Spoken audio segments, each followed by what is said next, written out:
예루살렘 교회는 성령의 역사를 통해 부흥하는 교회였습니다.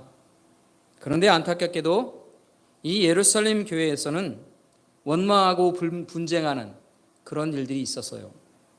이 문제를 해결하기 위해서 교회는 직분자들을 세웠습니다. 7명의 사람들을 따로 뽑아 세운 것이에요. 그 사람들을 안수하여 세웠습니다. 그래서 일명 우리가 안수하여 세운 안수집사라 그렇게 우리가 얘기하지만 성경에서는 그들을 집사라고 그렇게 칭하지는 않습니다. 어쨌든 우리가 이 사람들을 7명의 따로 뽑아 세운 사람들이 이 교회 직분자로 세워진 것이죠. 이 7명의 일꾼들 중에서 가장 잘 알려진 사람이 있는데 그 사람 바로 스데반입니다. 이 스데반의 이야기가 오늘 본문에서부터 시작해서 7장까지 아주 길게 그렇게 설명이 되고 있습니다. 그렇다면 이 스데반은 어떤 사람이었을까? 그리고 하나님께서는 이 스데반의 이야기를 왜 이렇게 길게 쓰게 하셨을까? 그리고 이 스데반의 이야기를 통해서 오늘 우리에게 어떤 교훈을 주려 하실까 하는 것들을 우리가 살펴보려고 합니다. 먼저 8절의 말씀에 보면 스데반은 은혜와 권능이 충만한 사람이었다 그렇게 말하고 있어요. 그리고 이 사람들 앞에서 큰 기사와 표적을 행하기도 했다 그렇게 성경은 말하고 있습니다. 여러분, 우리가 지난주에 6장 1절부터 7절의 말씀에서 알게 된 이 스데반은 예루살렘 교회에서 선출된 7명 사람들 중에 한 사람이었어요. 스데반은 원래 이 맡겨진 일이 뭐냐면 교회 안에서 구제하는 일, 섬기는 일, 봉사하는 일, 그 일을 잘 관장하도록 그렇게 뽑힌 사람 중에 한 사람이었다는 거예요. 그런데 스데반은 오늘 본문에 보면 이런 역할에만 머물러 있지 않습니다. 그는 교회 안에서는 아니라 교회 밖에서 놀라운 일들을 이루고 있어요. 그는 은혜와 권능이 충만했고 사람들 앞에서 큰 기사와 표적을 행할 수도 있었습니다. 행하는 일이 있었다는 것이죠. 이런 일들은 사실 예수님께서 이 땅에서 사역하실 때 있었던 일들이죠. 예수님께서 이 땅에서 사역하실 때 어떠셨습니까? 은혜와 진리가 충만했어요. 그리고 예수님이 다니시면서 큰 기사와 또는 표적들을 나타내 보여주셨다 하는 것이죠. 이게 예수님의 일이었어요. 그런데 그 예수님의 이후에 예수님께서 부활 승천하시고 난 후에는 어떻습니까? 그 뒤를 이어서 예수님의 제자들, 사도들이 이런 일들을 했다는 것이에요. 그런데 스데반에게서 또 이런 일들이 나타나고 있다는 것이에요. 여러분, 스데반에게서 어떻게 이런 일이 일어날 수 있었을까? 스데반에게 이런 능력을 나타내게 하는 것은 사실 누구의 일이라고 하는 것을 우리가 말할 수 있는 것입니까? 이 스데반의 일이 누구의 일입니까? 누가 이 일들을 관장하고 있느냐? 누가 일으키고 있느냐 하는 것이에요. 그것은 바로 성령께서 하시는 일입니다. 이 성령께서 스데반 안에서 일하고 있다는 것이에요. 여러분, 스데반이 개인의 능력으로 이런 일들을 할 수 있을까요? 그런 것이 아니었다는 것입니다. 이 스데반의 놀라운 일들은요, 성령께서 하시는 일이었어요. 아니, 목사님, 그것을 우리가 어떻게 알 수 있습니까? 어떻게 이 스데반의 일이 성령의 일이라고 하는 것을 알 수 있습니까? 여러분, 우리가 6장 3절의 말씀에 보면 사도들이 7명을 택하라 라고 얘기할 때 전제 조건을 내걸고 있어요. 어떤 사람 7명을 택하라고 얘기합니까? 그 사람들은 성령과 지혜가 충만하여서 칭찬받는 사람들이에요. 그런 사람들을 뽑으라고 얘기한 것이었어요. 그러니까 이 중에서 뽑힌 7사람들은 바로 이 조건에 맞는 사람이었다는 것이죠. 그 중에 한 사람이 스데반입니다. 그러면 이 스데반은 어떤 사람입니까? 성령의 사람이라는 거예요. 성령에 의해 충만케 된 사람입니다. 성령의 역사심을 힘입었던 사람입니다. 그렇기 때문에 이 스데반이 지금 현재 일으키고 있는 이 일들은 사실은 성령에 의해서 일하는 거예요. 성령이 스데반이 나타나고 있는 이 놀라운 권능의 일들, 그 일들은 성령께서 스데반을 붙잡고 그 성령께서 스데반 안에서 일하시는 거예요. 그렇다면 성령께서 무엇을 위해서 스데반을 통해서 이런 큰 기사와 표적들을 나타내고 있을까? 무엇 때문에 그러냐 하는 것입니다. 여러분, 우리가 성경을 읽으면서 우리가 잘 기억해야 하는 것이 있습니다. 여러분도 꼭 기억해야 하는 것이 있습니다. 하나님께서 하나님의 계획하신 일들을 이루시려고 할 때 하나님이 직접 나타나셔서 놀라운 일도 이루실 수도 있어요. 그러나 하나님께서 계획하신 일들을 이루실 때 성경에 보면 사람들을 부르십니다. 하나님의 일에 쓰임받을 수 있는, 하나님의 일을 이루기 위해 사람들을 부르신다는 거예요. 사람들을 통해 하나님의 일을 행하시는 것이죠. 그리고 이런 성경 속 인물들을 통해서 놀라운 기적들을 일으키기도 하는 것입니다. 여러분, 우리가 대표적으로 모세를 한번 보세요. 하나님이 부르셨어요. 그리고 그 모세를 통해 애굽에서 그 이스라엘 백성들을 출애굽하게 하셨죠. 놀라운 기적, 12가지 놀라운 기적들을 일으키실 때 하나님의 사람들을 부르시는 거예요. 이런 하나님의 인물들을, 성경 속 인물들을 부르셔서 하나님이 일하십니다. 그런데 이 성경의 말씀을 읽으면서 우리가 놓치지 않아야 하는 것이 있어요. 무엇이냐면 이런 기적과 같은 일들, 성경 속 인물들을 통해서 일으키실 때에 하나님이 그 기적을 왜 일으키시냐, 목적이 뭐냐 하면 그 인물들을 높이기 위해서, 드러나기 위해서 이런 일들을 행하게 하시는 게 아니라는 거예요. 하나님께서 놀라운 기적들을 일으키시는 것은 하나님의 뜻을 이루기 위해 하시는 일입니다. 그것일 뿐이에요. 그러니까 성경 속 인물들을 높이고 그들을 드러나게 하기 위해서 하나님이 기적을 일으키시는 건 아니라는 거예요. 이 시대의 일들도 마찬가지입니다. 우리가 때때로 믿음의 생활을 하면서 그런 일들을 듣잖아요. 놀라운 하나님의 기적들이 일어났다라고 하는 것을 듣습니다. 여러분, 하나님께서 이 시대에도 놀라운 기적의 일들을 일으키실 줄 믿습니다. 아멘입니까? 하나님이 놀라운 기적들을 일으키셔요. 그런 일들이 일어날 때 우리는 알아야 하는 것이 있어요. 이런 하나님의 기적들이 일어나는 것은 어떤 특정한 인물들을 드러나기 위해서, 그리고 그를 높이기 위해서 일어나는 일이 아니라는 거예요. 하나님이 그를 높이기 위해 그런 기적들을 일으키는 게 아닙니다. 그렇기 때문에 우리는 그런 기적들이 일어날 때 주의해야 하는 것이 있어요. 이 기적이 사람을 집중시키기 위한 것이 아니라는 것을 우리는 알아야 해요. 그렇기 때문에 그 사람을 집중해서 봐야 하는 것이 아니라 그 일을 통해 하나님이 지금 무슨 일을 이루시려고 하느냐, 하나님의 뜻이 무엇이냐, 하나님의 계획하신 일이 무엇이냐, 그리고 그 일들을 통해 하나님께서 우리에게 어떤 결단을 하려고 하시는가 하는 것을 깨달아야 하는 거예요.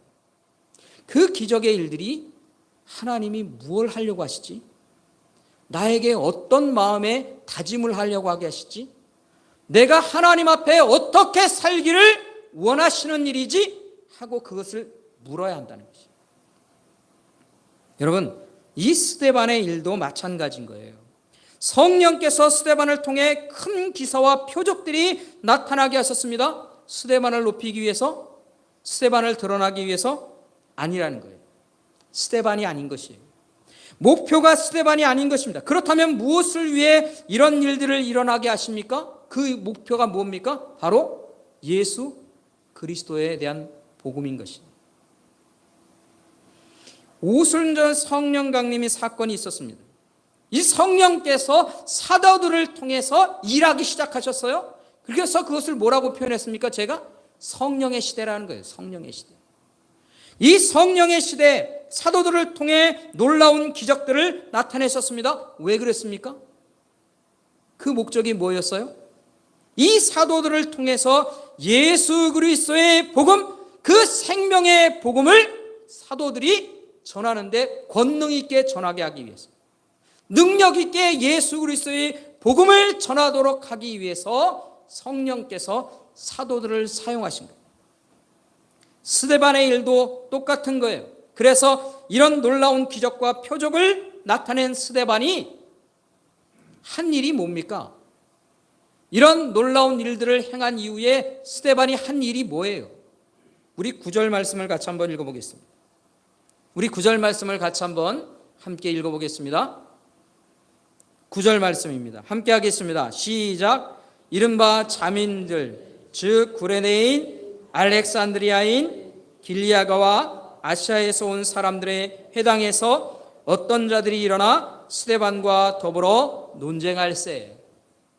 놀라운 기적과 큰 기적과 표적을 나타내는 이 스데반이 이후에 한 일은 뭐냐면 회당에 가서 논쟁합니다. 아니 목사님, 놀라운 하나님의 일을 한 사람이 싸우러 간단 말입니까? 그런 의미가 아닌 것이에요. 여러분이 논쟁했다고 할 때 이 논쟁을 누구와 벌이냐? 오늘 본문에 보니까 자유민들이라고 하는 사람들, 그 사람들이 모여있는 회당에서 논쟁을 벌였다는 거예요. 이 자유민의 회당이라고 하는 것은 헬라파 유대인들이 모여있는 그런 회당을 말하는 것입니다. 이 스데반이 어떤 사람이었습니까?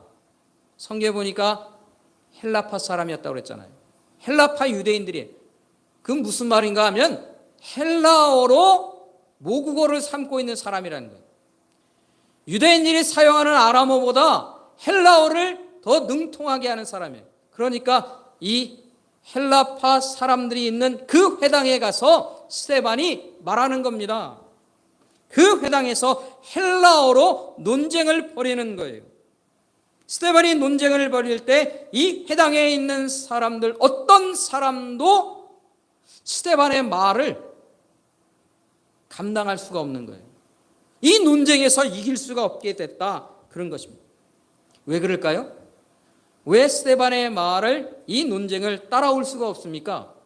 성령께서 그와 함께 하셨기 때문에 그런 거예요. 그를 도우신 거예요. 성령께서 그를 도우시는 거예요. 여러분, 성령이 도우시는 것이 무슨 의미입니까? 여러분, 세상의 모든 만물을 누가 창조하셨어요? 하나님이 창조하신 거예요. 여러분, 그 믿음이 있습니까? 하나님이 세상을 창조하셨어요. 그러면 세상이 창조되어 움직이는 모든 이치들에 대한 것들은 누가 알고 계십니까? 하나님이 알고 계시죠. 그 하나님께서 세상의 이치들을 지혜로 깨닫게 하시면 그걸 누가 감당하겠어요? 그래서 스데반에게는 그런 하나님이 주시는 그 지혜를 가지고 사람들과 논쟁을 벌이는 거예요. 여러분, 이렇게 하나님께서 함께 하시는 이 논쟁 가운데 누구도 따라갈 수가 없는 그런 모습이 나타난 것입니다. 그런데 여러분, 우리가 잘 생각해야 되는 것이 있어요. 이 스데반이요, 성령을 통해서 성령의 도우심으로 인하여서 이렇게 논쟁하게 되는 것은 사실은 그 이전부터 이미 예언되어 있던 일이에요. 아니, 약속되어 있던 일이다 하는 것이에요. 누가 약속했습니까? 예수님이 이미 약속하셨던 일이다 하는 것이에요. 누가복음 21장 14절과 15절 말씀에 보면 예수님께서 이렇게 약속하셨어요. 예수님이 이 마지막 때에 이를 때에 제자들에게 그런 약속을 하신 거예요. 이 누가복음 21장 14절입니다. 그러므로 너희는 변명할 것을 미리 궁리하지 않도록 명심하라. 내가 너희의 모든 대적이 능히 대항하거라 변박할 수 없는 구변과 지혜를 너희에게 주리라. 예수님께서 제자들에게 미리 얘기하셨어요. 핍박하는 자들에 대해서 대적할 수 있도록 지혜를 주시겠다 약속하셨다는 것이에요. 이 약속대로 성령께서 스데반과 함께 하셨고 스데반에게 지혜를 주셔서 그 지혜로 말미암아 논쟁하는데 그 모든 사람들을 대적하게 하셨다는 것이에요. 여러분, 스데반이 이런 지혜로 회당 사람들을 상대하고 그렇기 때문에 그들이 당해낼 수가 없었다, 성경은 말하고 있는 거예요. 그래서 이 사람들이 이 스데반을 당해낼 수가 없자 그들이 행한 일이 뭐냐? 성경에 보니까 사람들을 매수했습니다. 그리고는 거짓 증인들을 세운 거예요. 거짓말할 수 있도록 사람들을 돈으로 매수한 겁니다. 그래서 스데반이 하지 않은 말들을 만들어서 거짓말을 하게 했다. 그렇다면 무슨 말로 거짓을 꾸몄는가? 오늘 성경 본문에 보니까 모세와 이 하나님을 모독하는 말을 했다. 그렇게 사람들이 이 스데반에 대해서 거짓말을 하는 거예요. 여러분 한번 생각해 보세요. 스데반이 지금 누구의 도움을 통해서 말하고 있습니까? 스데반이 지금 누구에게 도움을 받고 있어요? 성령을 통해 도움을 받고 있잖아요. 그런데 그런 스데반이 하나님을 모독하는 말을 합니까? 모세를 향해서 모독하는 말을 하겠느냐 하는 것입니다.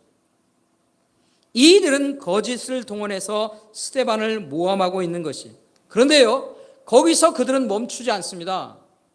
이 공회에, 이 회당에서 이 스데반을 거짓으로 모함하는 것에 멈추지 않고 결국에는 사람들을 더 부릅니다. 그리고는 이 스데반을 공회로 끌어가는 거예요. 공회까지 끌고 가게 된다. 사내들인 공인 앞에 서도록 그렇게 했다 하는 것입니다. 그래서 12절과 13절 말씀에 보면 오늘 본문 12절과 13절입니다. 백성과 장로와 서기관들을 충동시켜 와서 잡아가지고 공회에 이르러 거짓 증인들을 세우니 이르되 이 사람이 이 거룩한 곳과 율법을 거슬러 말하기를 마지 아니하는도다. 그렇게 말했다는 겁니다. 여러분, 모세와 하나님을 모독하는 것, 그것에서 끝나는 게 아니에요. 더 나갑니다. 이번에는 공회 앞에서 거짓 증인들을 세워가지고 그 사람들이 또 뭐라고 얘기하냐면 거룩한 곳, 즉 성전을 말하는 거예요. 성전과 율법을 거스리는 말을 했다 하는 것이죠. 그런 거짓말을 하는 사람들을 세운 겁니다. 그런데 이 거짓 증인들은요, 이 거짓 증인들이 증거하는 종착역은 여기서 끝나지 않는 거예요. 이들이 결국 가려고 했던 곳이 어디냐면 바로 예수 그리스도께로 가는 거예요. 왜 그러냐면 이 스데반이 뭐에 대해서 얘기했을까요? 예수님에 대해서 얘기한 거예요. 그렇기 때문에 이 공회에서 이 사람들이 이 스데반이 예수에 대한 이야기를 했다. 예수가 한 거짓말을 이 스데반이 또 했다. 그렇게 말하는 겁니다. 스데반이 논리적으로 자신의 지혜를 자랑하면서 그 자랑거리로 사람들 앞에 우뚝 서는 것이 아닙니다. 그것을 위해 논쟁을 벌이는 게 아니었어요. 스데반의 논쟁은 바로 예수 그리스도를 전하기 위한 논쟁이었다는 것입니다. 그렇기 때문에 이 논쟁의 주제를 이 공회에 선 사람들이 결국은 어디로 가느냐? 예수께로 가는 거예요. 예수에 대한, 예수가 그리스도시다 라고 하는 이 말에 대해서 이 공회에 붙잡아다가 스데반을 지금 거짓말하는 사람으로 만들어버리고 있다 하는 것이죠. 이 논쟁에서 스데반을 이길 수 없게 되자 거짓 증인들까지 동원해서 스데반을 잡은 것, 그리고는 이 스데반을 통해서 이 스데반이 전했던 예수님의 말씀을 걸고 넘어지고 있다는 것입니다. 자, 그렇다면 예수님이 하신 말씀, 그게 뭡니까? 예수님께서 하신 말씀이 한두 가지가 아니지 않습니까? 수많은 이야기를 하셨는데 예수님의 어떤 이야기를 붙들고 이 사람들이 지금 스데반을 공회 앞에 거짓말하고 있는 것일까요? 그것이 뭔가? 바로 성전과 율법이라고 하는 것입니다. 여러분, 성전과 율법에 대해서 예수님이 했던 얘기, 우리가 잘 알아야 하는 것이 있어요. 예수님이 마지막에 법정에 서셨을 때 사람들이 거짓말하는 사람을 세웠어요. 거짓 증인들을 세워서 예수님을 신문할 때 뭐에 대한 것들을 가지고 신문한 줄 아세요? 바로 성전과 율법이에요. 성전에 대해서 예수님이 이렇게 얘기했다. 율법에 대해서 예수님이 이렇게 얘기했다 하고 이 사람들을 예수님을 붙잡아 놓고 그렇게 종교적인 재판을 한 거예요. 그리고는 결국 예수님을 십자가에 못 박은 그 죄목이 뭔지 아세요? 신성모독이에요. 성전과 율법을 어긴 사람이었다라고 하는 거예요. 이 똑같은 짓을 이제 누구에게 하는 겁니까? 스데반에게도 하는 거예요. 스데반에게도 성전과 율법이라고 하는 그것을 어겼다라고 하면서 이 공회에 붙잡아 온 것이다 하는 겁니다. 그렇다면 여러분, 실제로 예수님은 무슨 얘기를 하셨을까요? 성전과 율법에 대해서 예수님이 뭐라고 하셨길래 그렇습니까? 이 사람들은 이 성전과 율법이라고 하는 것을 예수님이 엄청나게 어겼다, 신성모독했다 그렇게 말하지만 실제로 예수님이 한 이야기가 뭐냐 하는 것이에요. 우리는 그것을 한번 살펴볼 필요가 있습니다. 요한복음으로 가겠습니다. 요한복음 2장에 보면 19절부터 21절의 말씀에 보면 예수님이 이 성전에 대해서 하신 이야기가 이것입니다. 예수님께서 대답하여 이르시되 너희가 이 성전을 헐라 내가 사흘 동안에 일으키리라. 유대인들이 이르되 이 성전은 46년 동안에 지었거늘 내가 3일 동안에 일으키겠느냐 하더라. 그러나 예수는 성전된 자기 육체를 가리켜 말씀하신 것이라. 예수님이 말씀하셨다는 거예요. 성전을 헐어버리라. 그러면 내가 3일 동안에 다시 성전을 일으키겠다. 이렇게 얘기하신 거예요. 그런데 예수님께서 말씀하신 이 성전이라고 하는 것의 의미는 뭐냐면 비유적인 거예요. 자신의 몸이 성전, 바로 하나님이 임재가 있는 곳, 하나님의 거룩하심을 이루는 곳, 그것이 바로 예수님이신 거예요. 그래서 그 예수님께서 자신이 죽으신 후에 3일 동안 있은 후에 다시 부활하셔서 이 성전, 하나님의 임재가 있는 이 거룩한 곳, 그것을 바로 예수님이 이루신다라고 하는 비유로 말했는데, 이 사람들은 뭐를 꼬투리 잡는 겁니까? 이 예수가 성전을 하려고 했다, 이 거룩한 곳을 없애버리라고 했다, 그렇게 모함하는 겁니다. 이게 얼마나 거짓된 일이냐. 또 한 가지 이 율법에 대해서 얘기합니다. 마태복음 5장 17절부터 18절 말씀에 보면 예수가 율법을 다 없애버리라고 했다, 그렇게 말했다는 거예요. 그러나 예수님은 그렇게 말씀하지 않으셨어요. 마태복음 5장 17절과 18절의 말씀에 보면 이렇습니다. 내가 율법이나 선지자를 폐하러 온 줄로 생각하지 말라. 폐하러 온 것이 아니요 완전하게 하려 함이라. 진실로 너희에게 이르노니 천지가 없어지기 전에는 율법의 1.1획도 결코 없어지지 아니하고 다 이루리라. 예수님이 율법에 대해서 뭐라고 얘기하십니까? 율법 다 없애버려라, 율법 다 의미가 없다, 이렇게 얘기하십니까? 아닙니다. 율법을 완전하게 하신다는 것이, 예수님이 율법을 완전하게 하시는 분이시다 하는 거예요. 그렇다면 예수님은 어떻게 율법을 완전하게 하십니까? 예? 예수님은 어떻게 율법을 완전하게 하시는 분이시냐 하는 것이에요. 여러분, 율법이라고 하는 것이 주어졌습니다. 어디서 주어졌어요? 예? 율법을 하나님께서 누구를 통해서 어디에서 주셨습니까? 하나님께서 율법을 어디서 주셨어요? 신의 산에서 주셨어요. 누구를 통해서? 모세를 통해서 주셨잖아요. 왜 율법을 주셨습니까? 율법을 주신 이유가 뭡니까? 율법의 근간이 되고 요약본이라고 할 수 있는 십계명을 하나님이 모세에게 주시면서 그 율법을 주신 이유가 뭐냐면, 너희들이 이제 하나님의 백성이 되어 가나안 땅에 들어가 사는데, 가나안 땅에 들어가 살 때에 하나님의 백성답게 살아라. 하나님의 백성답게 사는 게 어떻게 사는 것이냐? 그래서 그 하나님의 백성답게 사는 방법을 가르쳐 주시기 위해 율법을 주신 거예요. 이 율법을 지키면서 하나님의 백성답게 하나님 앞에서 온전하게 살거라. 하나님이 그 목적을 주신 거예요. 그래서 율법을 주시면서 하나님이 뭐라고 얘기하십니까? 내가 온전하니 너희도 온전할지어다. 그게 율법을 주신 이유인 것이에요.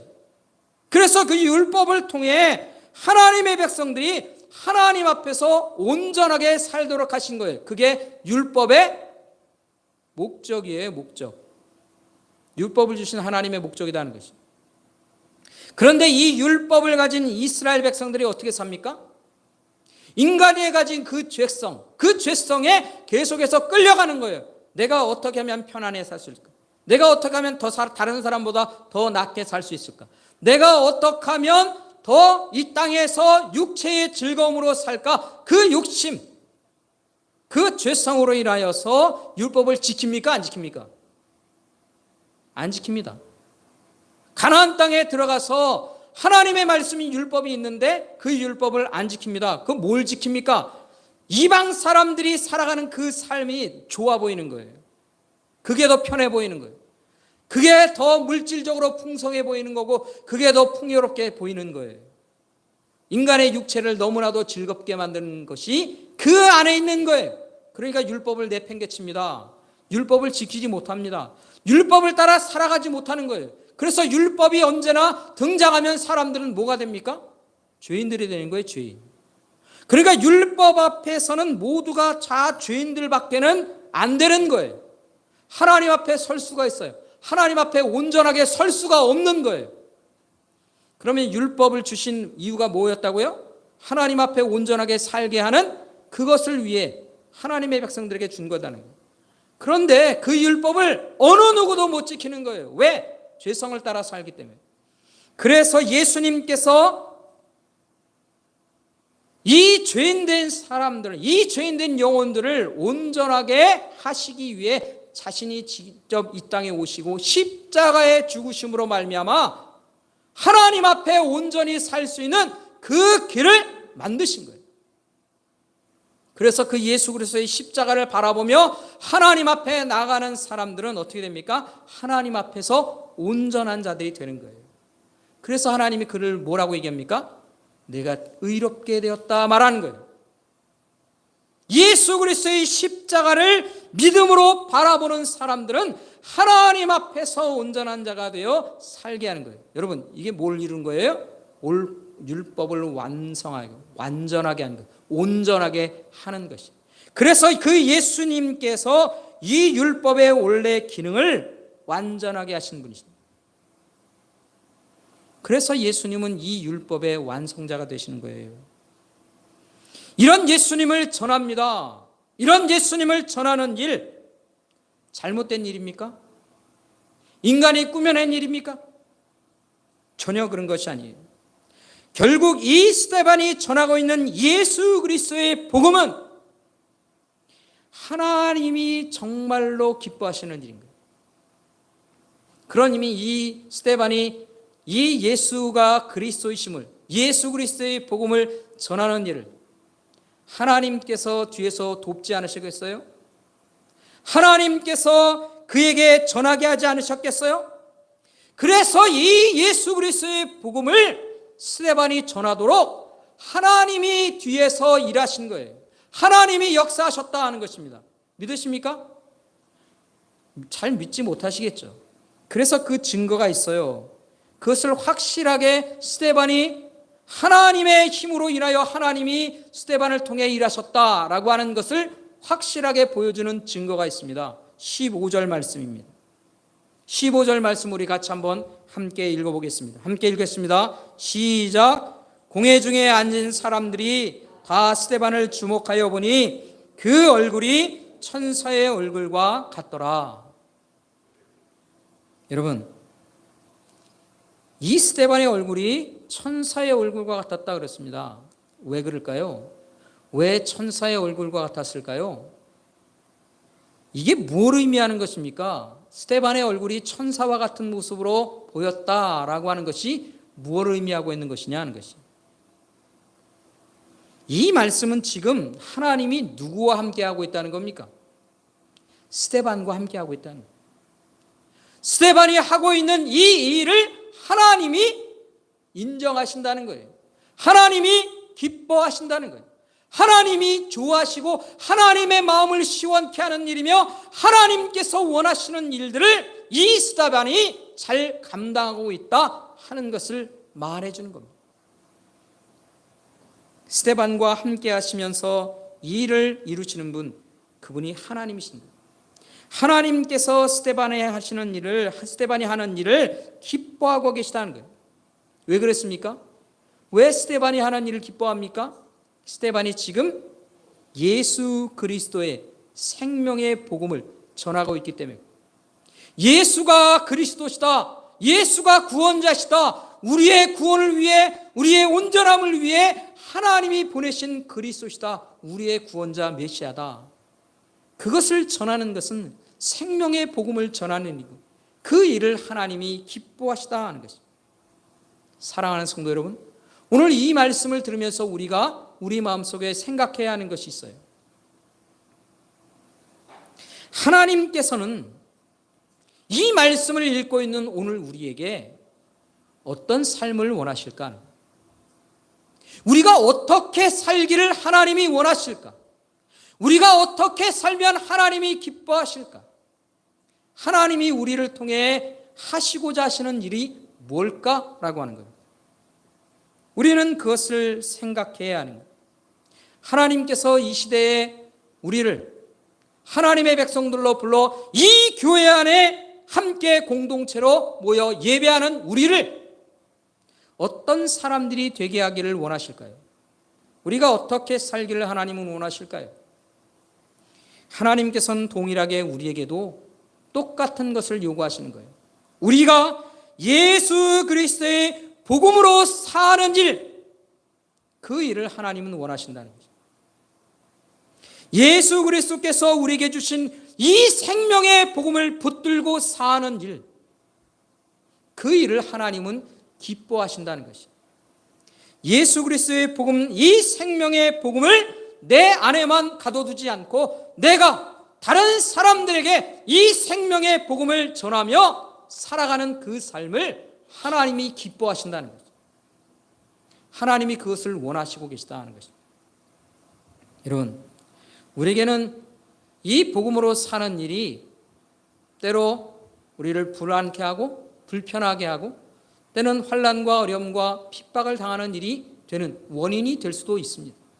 그러나 그럼에도 불구하고 우리가 이 복음을 붙들고 이 복음 안에서 살아가는 것, 그것을 하나님은 기뻐하시는 거예요. 내가 복음을 붙들고 사는 사람입니다. 내가 예수 그리스도를 붙들고 사는 사람입니다. 나는 예수 그리스도의 사람입니다. 나는 그리스도인입니다. 내가 그리스도인으로 살아가는 이 삶을 우리 하나님은 너무나 기뻐하시는 거예요. 누구처럼? 스데반처럼. 여러분, 스데반이 사는 일은요, 우리의 삶과 그렇게 다른 것일까요? 물론 우리에게 큰 기적과 권능의 일들은 나타나지 않을 수 있습니다. 그러나 우리 안에는 똑같은 것이 주어져 있어요. 예수 그리스도께서 우리의 구원자가 되신다. 나의 생명의 소망이 되신다라고 하는 거죠. 그것은 똑같은 거예요. 변화가 아닙니다. 다르지 않습니다. 그것을 붙들고 사는 일, 우리 하나님이 기뻐하시는 것 뿐만 아니라 이 생명의 말씀을 따라 사는 일, 그 일도 하나님이 기뻐하시는 거예요. 여러분, 내가 무엇을 위해, 무엇을 따라 어떻게 살아가고 있습니까? 내 삶의 방향은, 내 삶이 무엇을 인도하심을 따라 살아가고 있습니까? 생명의 말씀을 따라 산다면, 그 말씀을 따라 살기로 다짐하고 산다면 그 하나님 기뻐하시는 일인 거예요. 하나님 앞에 빛나는 삶인 거예요. 하나님이 원하시는 삶을 살아가고 있는 것입니다. 우리가 생명의 말씀을 따라 살려야 할 때 함께 하시는 분이 계세요. 바로 성령께서 우리와 함께 하세요. 그리고 우리를 도우시는 겁니다. 왜? 하나님이 기뻐하시는 일을 하니까. 하나님이 기뻐하시는 일들을 하도록 성령 하나님께서 우리와 함께 하시면서 우리를 도우시는 것입니다. 여러분, 이 말씀을 꼭 기억하며 이 한 주간을 우리가 살아갈 수 있기를 간절히 원합니다. 오늘 이 한 주간 하나님께서 우리를 새로운 은혜의 길로 이끌어 가실 거예요. 이 은혜를 맛보며 살 때에 하나님, 그러면 내가 무엇을 위해 살까? 이 남은 인생 하나님 앞에서 무엇을 위해 살까? 어떻게 살아갈까? 할 때에 나는 예수 그리스도로 인하여 살 것입니다. 나는 생명의 말씀을 붙들고 그 말씀을 따라 살 것입니다. 나는 이 생명의 복음을 전하며 살 것입니다. 그 말씀에 대한 다짐과 고백이 우리에게 있기를 간절히 소원합니다. 여러분, 그렇게 살아서 우리의 인생이 참으로 복된 인생이 되길 원합니다.